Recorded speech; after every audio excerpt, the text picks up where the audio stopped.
దేవుని వాక్యం చెప్తుంది, సంవత్సరం అనే దయా కిరీటాన్ని నీవు ధరింపచేసి ఉన్నావు అని ఉంటుంది. కిరీటమును ధరింపచేసి ఉన్నావు అంటాడు దేవుని బిడ్డలారా. గర్భఫలమట యెహోవా ఇచ్చు బహుమానం అని.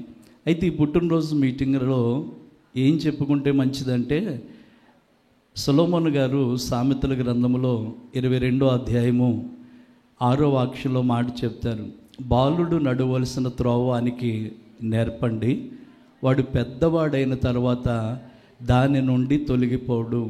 పెద్దవాడు అన్నకాడు పుట్టినోట్లు ఏముంటుందంటే, వారికి వృద్ధాప్యం వచ్చే వరకు కూడా, ఎప్పటి వరకు అటండి?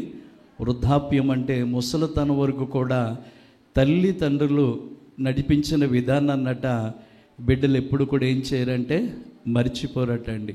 ఇప్పుడు రూపస్ని తల్లిదండ్రులు ఏం చేయాలంటే, ఆ బిడ్డ నడవలసిన మంచి త్రోవలో నడిపించితే ఆ బిడ్డ జీవితంలో పెద్దవాడైన తర్వాత ఏమాత్రం కూడా తొలగిపోడు. పెద్దలు అంటారు, అమ్మ ఒడే మొదటి బడి అంటారు. తల్లి ఒడిలోనే పిల్లవాడు ఏమి నేర్చుకోవాలంటే ఓనమాలు నేర్చుకున్నట్టుగా రూపస్సును ఎలా నడవాలో ఎలా పెంచాలో ఆ తల్లి ఒడిలోనే ఆ బిడ్డకు దేవుడు అన్నీ నేర్పునుగాక. ఈ బైబిల్లో ఓ చక్కటి తల్లిని ఈ రోజున మీకు పరిచయం చేయాలని ఆశపడుతూ ఉన్నాను. బైబిల్ గ్రంథంలో లేవి వంశస్థుడని ఒక ఆయన వెళ్ళి లేవి కుమార్తెల్లో ఒక ఆమెని పెండ్లి చేసుకున్నాడట. వెంటనే ఆమె గర్భవతి అయ్యి ఒక కుమారుని కూడా కందట. కనుక అలాగనే ఆ భార్య భర్తలకి లేవి వంశస్థుడు లేవి కుమార్తెని పెళ్లి చేసుకుంటే ఆమె గర్భవతి అయ్యి ఒక కుమారుని కందట. కుమారుని కంటే ఆ కుర్రోడు చాలా సుందరంగా ఉన్నాడట, రూపవంతుడు, చాలా సుందరుడట. ఆ సుందరుడిగా ఉన్న బిడ్డనట 3 నెలలు దాచి ఇక దాయలేక ఆ బిడ్డను ఒక జమ్ము పెట్టిలో పెట్టి తన తల్లి విడిచిపెట్టినట్టుగా మనం చూస్తున్నామండి.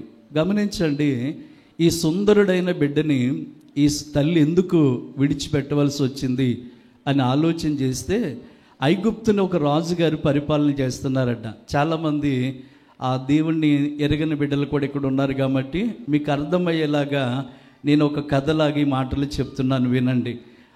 ఐగుప్తుని ఒక రాజు పరిపాలన చేస్తుంటే ఆ రాజు ఏమనుకున్నాడంటే, ఆడబిడ్డలైతే బ్రతకనిద్దాం, మగవాళ్ళనైతే చంపేద్దామని చెప్పి ఆ ప్రయత్నంలో మగపిల్లల ఆ రోజుల్లో పుట్టిన మగపిల్లలందరినీ కూడా ఆయన చంపటం ప్రారంభించాడు. దానికి ఒక 2 మంత్రసాలని, సీప్రా పూయ అనే 2 మంత్రసాలను కూడా నియమించాడు. కానీ వాళ్ళు దేవుని భయం చేత ఆ రోజుల్లో పుట్టిన ఈ వ్యక్తిని, ఈ అబ్బాయిని బ్రతకనిచ్చారు. బ్రతకనిస్తే ఆ తల్లి ఏం చేసిందంటే, ఆ బిడ్డ సుందరుడిగా ఉండడం చూసి, రూపవంతుడిగా ఉండడం చూసి చక్కగా 3 నెలలు దాచిపెట్టిందట. ఇక దాయలేక ఆ బిడ్డని ఒక జమ్ము పెట్టి తయారు చేసి మట్టికీలు పూసి ఒక నదిలో వదిలిపెట్టిందటండి. చూడండి దేవుని బిడ్డలారా, ఆ తల్లి తల్లి బిడ్డను ఏం చేయవలసి వచ్చిందంటే, ఒక నదిలో తన చేతులారా బిడ్డని వదిలేయవలసి వచ్చింది. నేను అంటున్నాను, ఈ లోకములో నటండి తల్లి అయినా తండ్రి అయినా, యెషయా గ్రంథాలు అంటాడు, నీవు తల్లి గర్భమును పుట్టిన బిడ్డను, చంటి బిడ్డను తల్లి అయినా మరవచ్చేమో కానీ ఇదిగో నేను నిన్ను మరువను, చూడుము నరచేతుల్లో నేను చెక్కుకున్నాను అంటాడు. నేను అంటున్నాను, దేవుడు ఆ కుర్రవాడిని చూశాడు. దేవుని బిడ్డ, ఆ కుర్రవాడికి ఒక అక్క ఉంది, ఆమె ఫాలో అవుతుంది, వెంబడిస్తూ ఉందా ఆ నది ఒడ్డు నుంచి. వెళుతూ ఉండగా ఐగుప్తు రాజు యొక్క కుమార్తె స్నానం చేస్తున్నప్పుడు ఈ పెట్టి వెళ్ళట నాచున్న ప్రదేశంలో ఆగిపోయిందటండి. ఏంటి ఆ పెట్టి అని చెప్పి దాన్ని పనికత్తులు తీసుకొచ్చి ఆమెకి ఇస్తే దాన్ని ఓపెన్ చేయగానే ఆ పిల్లవాడిని ఏడుస్తున్నాడట. ఆ పిల్లవాడిని చూడగానే ఆమెకి ఏం కలిగిందంటే, రాకుమారికి కనికరము కలిగి జాలి కలిగట, తన బిడ్డగా పెంచుకోవాలని ఆశపడ్డదట. అప్పుడు వెంటనే అక్కడ జరిగిన విషయంలో ఏంటంటే, ఆమె అక్క అంటుంది, అమ్మా ఈ బిడ్డను పెంచడానికి ఒక దాదిని, ఒక పని మనిషిని నేను తీసుకురమ్మంటారని అడిగితే తీసుకురమ్మని చెప్పిందట. తీసుకురమ్మనగానే వెళ్ళి ఈ అమ్మాయి ఈ అబ్బాయి తల్లినే దాదీగా తీసుకొచ్చిందటండి. ఆ తల్లి ఆ బిడ్డను ఒడిలో పెట్టుకుని ఆ బిడ్డనికి పాలిస్తూ ఎలా పెంచిందంటే, ఎలా నేర్పించిందంటే, నాన్న మనము మన పితరులు, మన జనాంగం అంతా కూడా బానిసలుగా బ్రతుకుతున్నారు. వాళ్ళకి ఏమాత్రం కూడా స్వేచ్ఛ అనేది లేదు. వెట్టి పనుల చేత, కఠిన పనుల చేత బాధించబడుతూ ఉన్నారు. మనం అందరం కూడా బానిసలుగానే ఉన్నాము. కనుక నీవైనా పెద్దవాడైన తర్వాత ఈ బానిసత్వంలో ఉన్న మన వాళ్ళందరినీ కూడా నువ్వు విడిపించాలని ఆ బిడ్డ కట్టండి.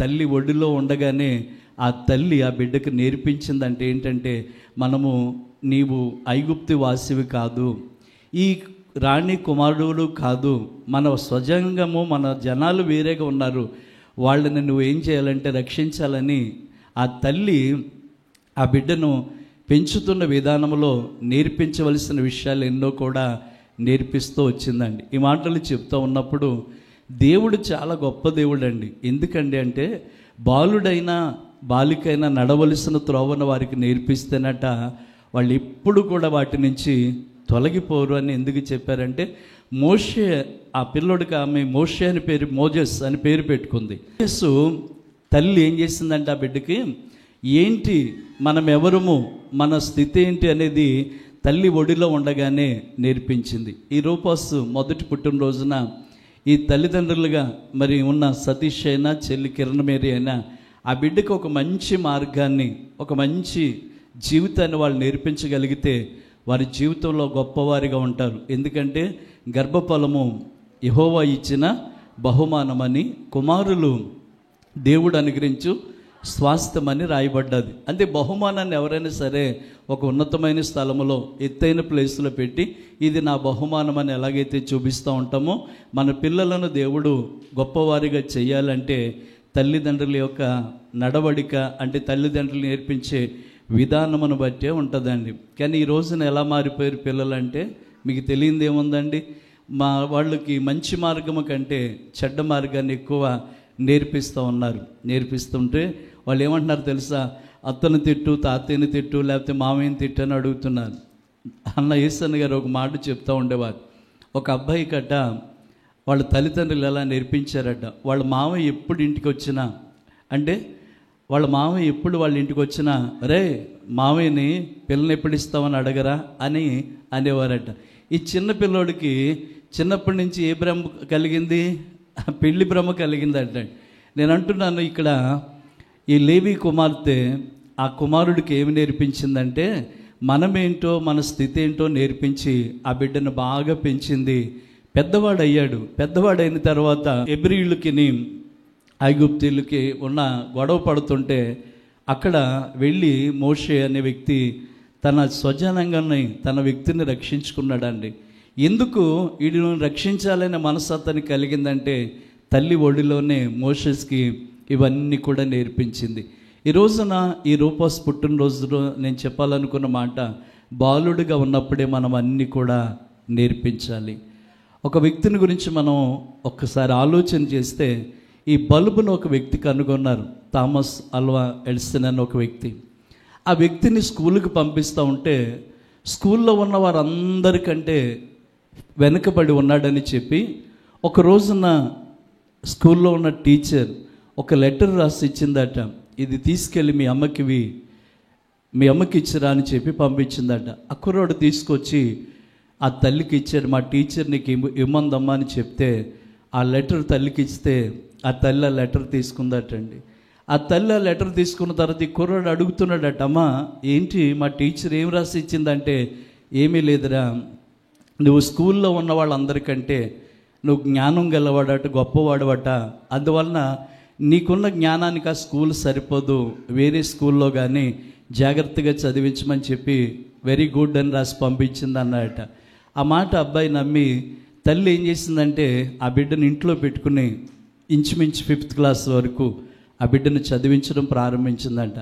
ఆయన గురించి వింటూ ఉంటుంటే ఆశ్చర్యం చూడండి, ఆ వ్యక్తి తక్కువ చదువుకున్నప్పటికీ కూడా గొప్ప జ్ఞానాన్ని ఆ బిడ్డకు వచ్చేలా తల్లి పెంచింది. అప్పుడు వెంటనే అతను ఒక బల్బు కనిపెట్టాలి అని, వెలుగుతున్న బల్బు కనిపెట్టాలని ప్రయత్నిస్తానటండి. దాదాపు ఒక 1000 సార్లు 10,000 సార్లు ఎంతో ప్రయత్నిస్తే ఫెయిల్ అవుతూ వచ్చాడట. కానీ పడకుండా అదే ప్రయత్నం కొనసాగిస్తూ మొత్తానికి ఎలాగైతే బల్బుని కనిపెట్టాడట.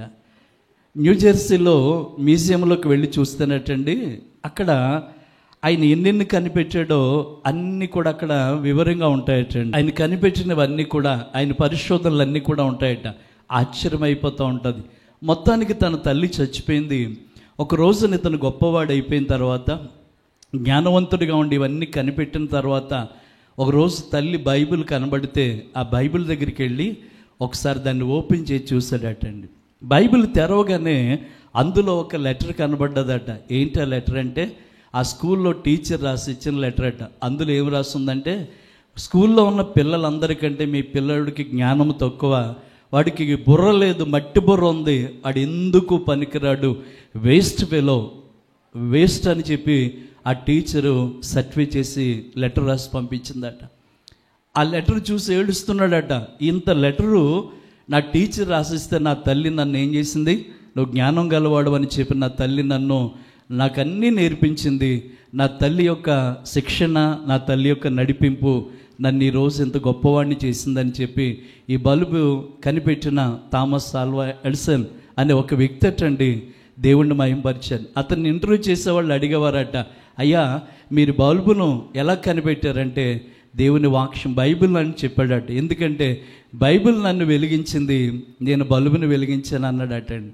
ఈ రోజున ఒక జ్ఞానము కలిగిన వ్యక్తులు ఎవరైనా ఉన్నారంటే, ఒక గుండె సూది మొదలుకొని ర్యాకెట్ వరకు కూడా కనిపెట్టింది అందరూ కూడా దేవుణ్ణి నమ్ముకున్నవారే, దేవుణ్ణి కలిగి ఉన్నవారే. వారి తండ్రుల యొక్క నడవడిక, శిక్షణ వారిని అంత గొప్పవాళ్ళని చేసిందన్నమాట అండి.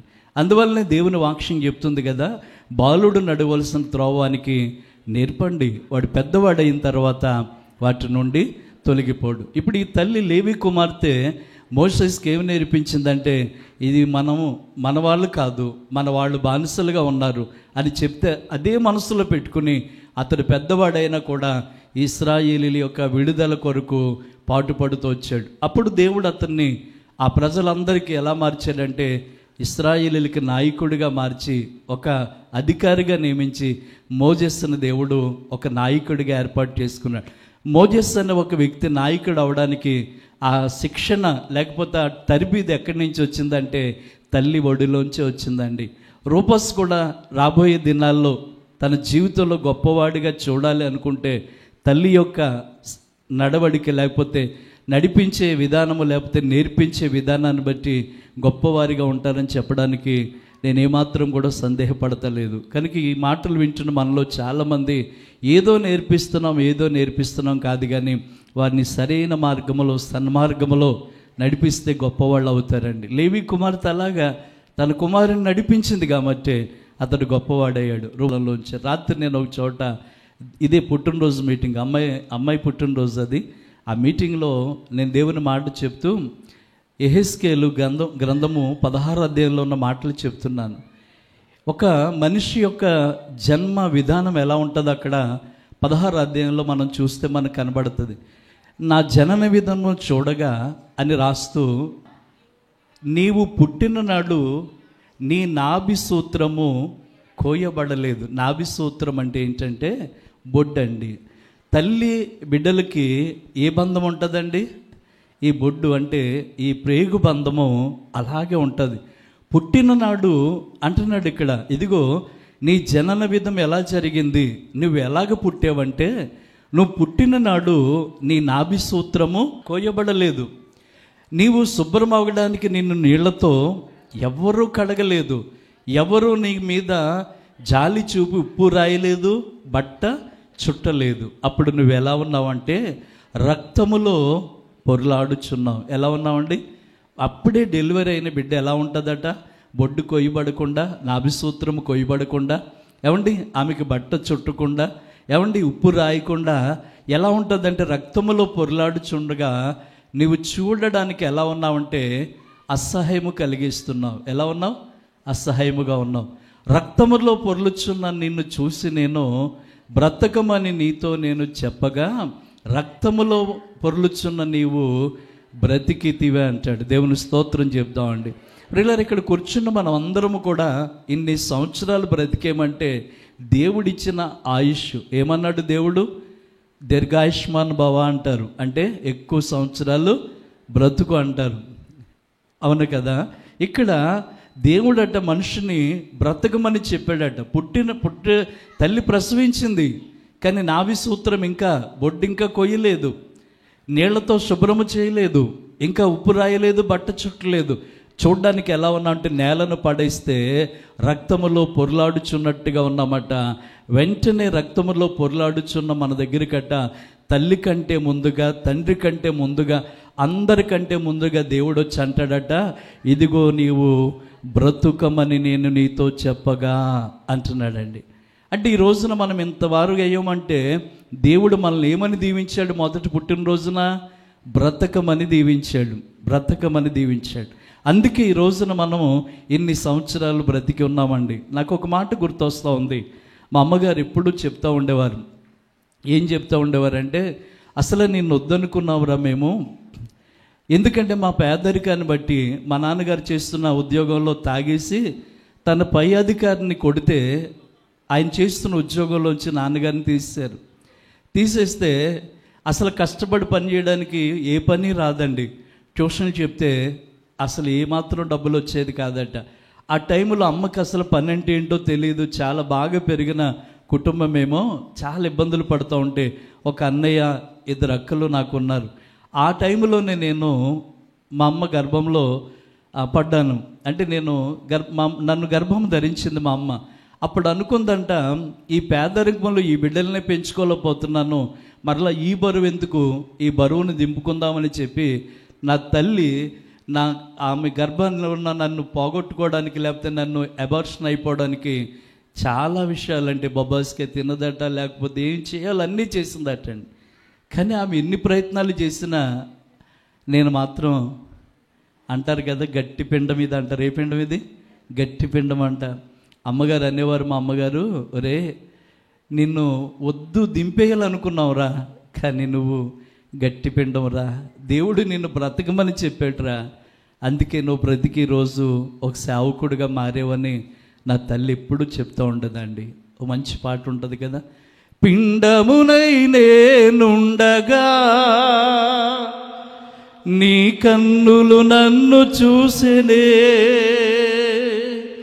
పిండమునై నేనుండగా నీ కన్నులు నన్ను చూచెనే,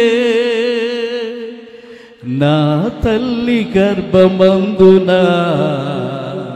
నన్ను నిర్మించిన వాడవు నీవే, నా తల్లి గర్భమందున నన్ను నిర్మించిన వాడవు నీవే, మా తల్లివి నీవే, మా తండ్రివి నీవే, మా తోడు నీవే, మా నీడా నీవే, మా తల్లివి నీవే, మా తండ్రివి నీవే, మా తోడు నీవే, మా నీడా నీవే, నిన్ను పోలి ఎవరూ లేరు ఈ లోకంలో ఇలాంటి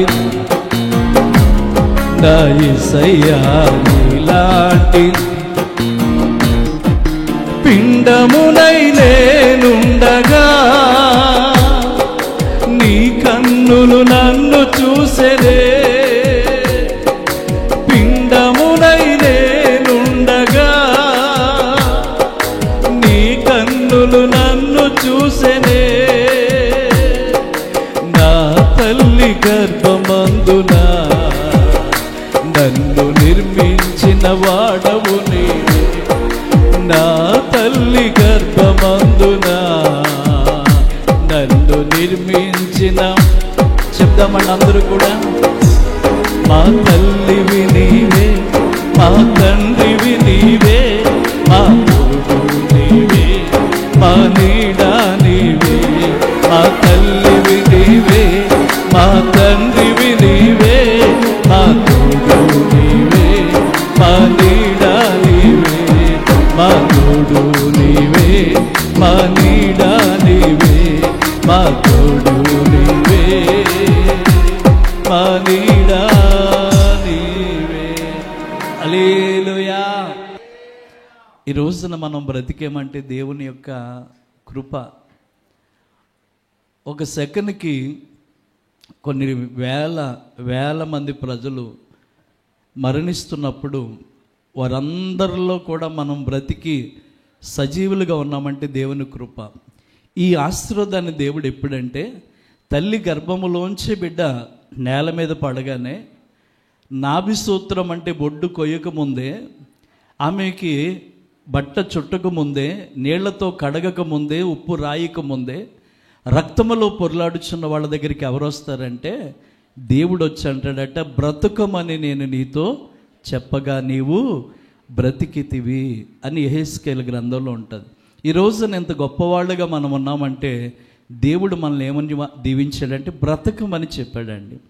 ఈ రోజున రూపస్ యొక్క ఈ పుట్టినరోజు, మొదటి పుట్టినరోజున మనందరూ కూర్చుని దేవుని మాటలు వింటున్నామంటే కేవలం దేవుని మహా కృప. మమ్మ అనుకునేవారట, ఈ పేదరికములో వీళ్ళకే తిండి పెట్టలేకపోతున్నాం, మేమే ఇబ్బందులు పడుతున్నాం, ఈ పేదరికంలో మళ్ళీ ఈ బిడ్డని ఇంకెక్కడ భూమి మీదకి తీసుకురావాలని, నన్ను దించుకోవాలని చూస్తేనటండి ఈ పిండాన్ని దేవుడు ఏం చేశాడట, కాపాడాడట. తల్లి గర్భములో నువ్వు పిండమునై ఉండగా నీవు నన్ను చూచితివి అని భక్తుడు చెప్పినట్టుగా దేవుడట తల్లి గర్భములో ఉండగానే మనల్ని ఏర్పాటు చేస్తాడు. కనుక దేవుడిచ్చిన ఈ మంచి బహుమానాల్ని బాలుడు నడవలసిన త్రోవలో వారిని నడిపించడం మనం ప్రయత్నిస్తే, అదిగో లేవి కుమార్తె మోజెస్ అనే వ్యక్తిని చక్కగా తల్లి ఒడిలో ఉండగానే తను ఎలా నడిపించిందంటే, ఇది మనవాళ్ళు కాదు, వీళ్ళు మన శత్రువులు, మనల్ని బానిసలుగా చేసిన వాళ్ళు అని చెప్పబోతులోకి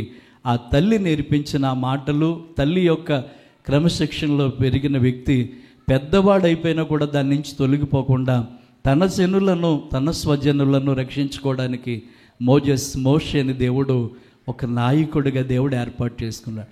ఇదంతా ఎవరు నేర్పారు మోజెస్ కంటే? తల్లి తన ఒడిలో పెట్టుకుని పాలిస్తూ చెప్పిన మాటలండి.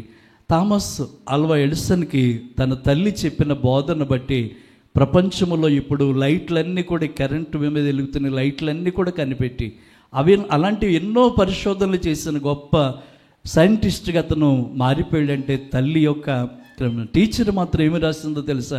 నీ కుర్రోడు తలలో మెదడు లేదు, మట్టి ముద్ద ఉందంతే, ఎందుకు పనికిరాడంటే ఆ పనికిరాని ఆ మట్టి ముద్ద నా తల్లి ఎలా మార్చిందంటే ఒక వజ్రంలా మార్చిందండి. ఆ తల్లిని బట్టి ఆ కుర్రోడు ప్రపంచానికి గొప్ప వెలుగునిచ్చాడు. నేను అంటున్నాను, మన పిల్లలను నడవలసిన మార్గాల్లో మనం నడిపిస్తే వారి పెద్దవారై పుట్టినోట్లో రాస్తాడు, వాళ్ళు వృద్ధాప్యం వచ్చి ముసలితనం వచ్చినా వారు గొప్పవారిగా వాటి నుంచి తొలగిపోరు. అలాంటి కృప ఇదిగో రూపస్ పట్ల దేవుడు చూపాలని, కూడొచ్చిన మనందరి బిడ్డల పట్ల దేవుడు చూపాలని నేను ఆశిస్తూ నేను ఈ చిన్న మాటలు ముగిస్తున్నాను. దేవుని కృప మనందరికీ తోడేయచ్చునుగాక. చిన్న ప్రార్థన.